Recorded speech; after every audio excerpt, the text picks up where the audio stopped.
Chief Minister of Maharashtra, Mr. Fadnavis. Yeah, so I remember when the Mumbai-Pune Expressway was being built, and there was a similar analogy being used there as well, that just this faster connectivity between the two cities will allow for exactly the same thing, which is the land value will appreciate, and that development will continue to fund not just the maintenance of this road, but further, such roads across Maharashtra.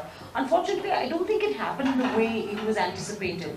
And the only reason I'm bringing it up today is to understand what are the lessons we can learn from that, so that we can make some of these projects a far bigger success, than any of our past experiences have been. I think you are partly right. You see, with that faster connectivity, the entire epicenter of industries shifted to Pune. There was no space in Mumbai. And as of now, you can see that almost all manufacturing is present in Pune. The only learning which we could take from while we create such corridors is we could not plan the nodes. So if you can see there are a lot of developments which have happened on both sides of the highway, but they were not planned. So the government could not capture the values. The values were, as told by Mr. Kant, were captured by private players. Now we are planning one of the longest super expressway that will be from Nagpur to Mumbai.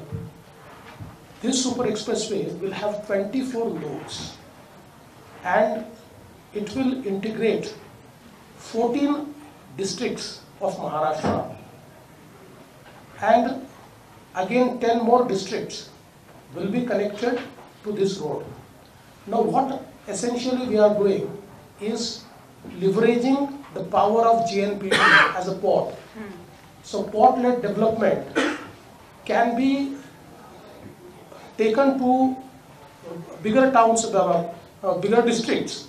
And what we are really doing is, on this road, while planning 24 nodes, we are also integrating the agri-based area of our state to have a supply chain, a cold chain, and agri-processing.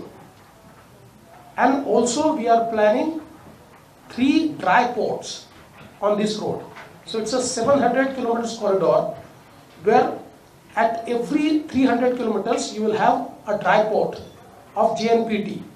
So it will be end-to-end a planned industrial corridor where all the values which would be created by creation of this road, which is possibly the longest expressway ever built in India. If you look at Korea, the expressway from Seoul to Busan has changed everything in Korea. This expressway is being developed in the same way. So I think even this Auric city, which Mr. Kant mentioned, will fall on this road itself. So I think the biggest learning which we could get from the Mumbai-Pune expressway is that it's not just the expressway that connects two cities, but we have to plan nodes. Right now, what we are really planning is, we feel that Mumbai to Pune still has a potential to become a new Silicon Valley.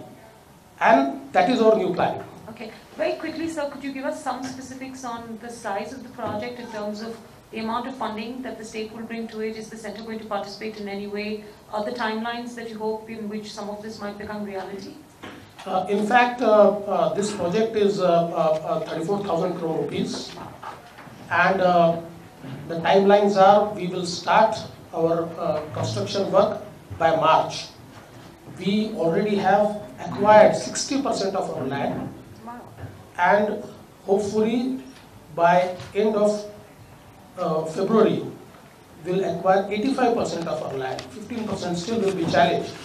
And once we have already come out with the bids, once we acquire 85%, we'll give the work orders and we'll start the work. Okay, 35,000 crores. And what is the And state? it is totally financed by the state government. 35,000 crores, entirely financed by the state Entirely government. financed by the state government. We really feel that, normally funding is a problem, but this project has enthused all the financing agencies. So whether they are multilateral agencies or the Indian banks, everybody is ready to finance. We already have closure of 20,000 crores. Closure of 20,000. So 20,000 crores in principle is committed to this project Absolutely. already. And by the Indian banks. And you expect that this would be a 15-year project? You see, developing nodes has to be an intergenerational project. Sure. At So least 15 years. At least 15. At least. But road will create in 3 years. Okay, fine. I also agencies. I know we're working closely with Japan on the DMIC.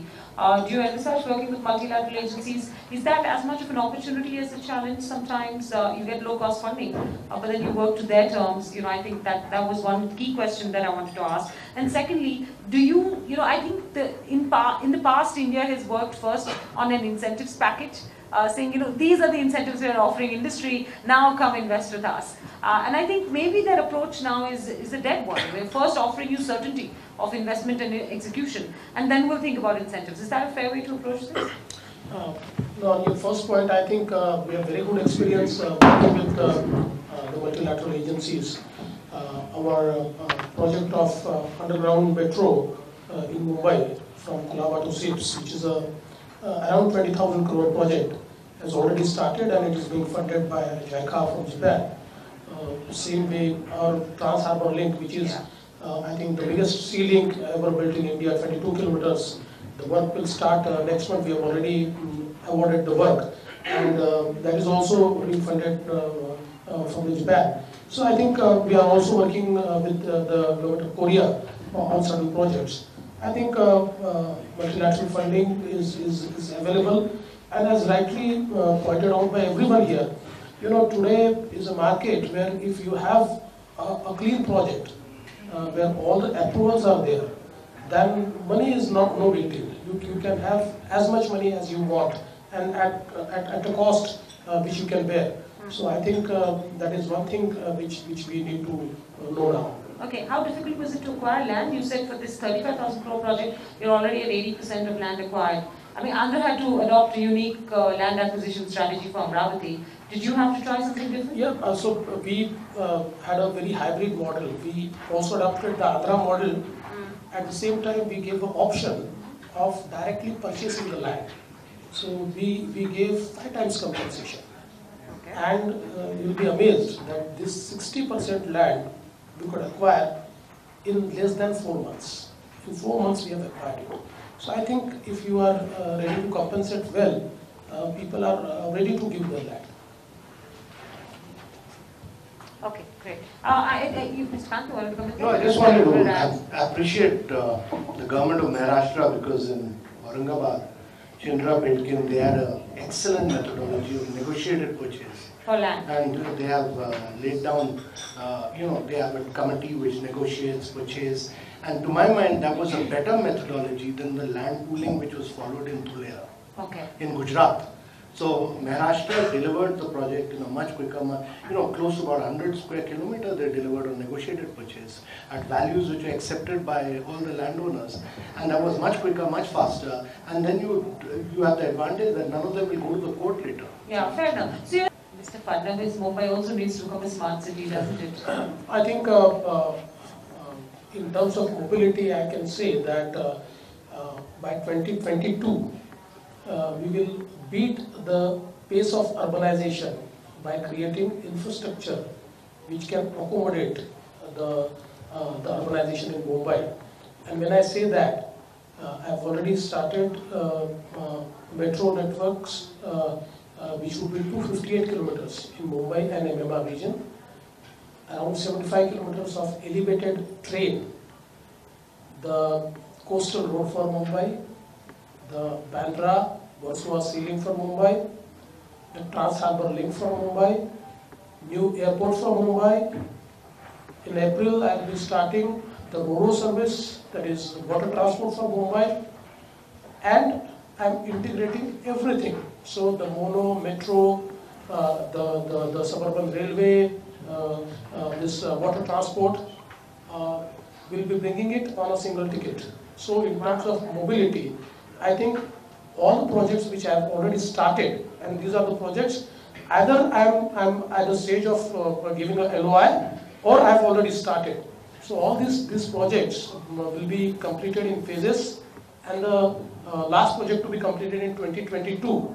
So I would say that by 2022 you will see that Mumbai is one city which has really beaten the pace of urbanization. I hope so. Yeah, very much so.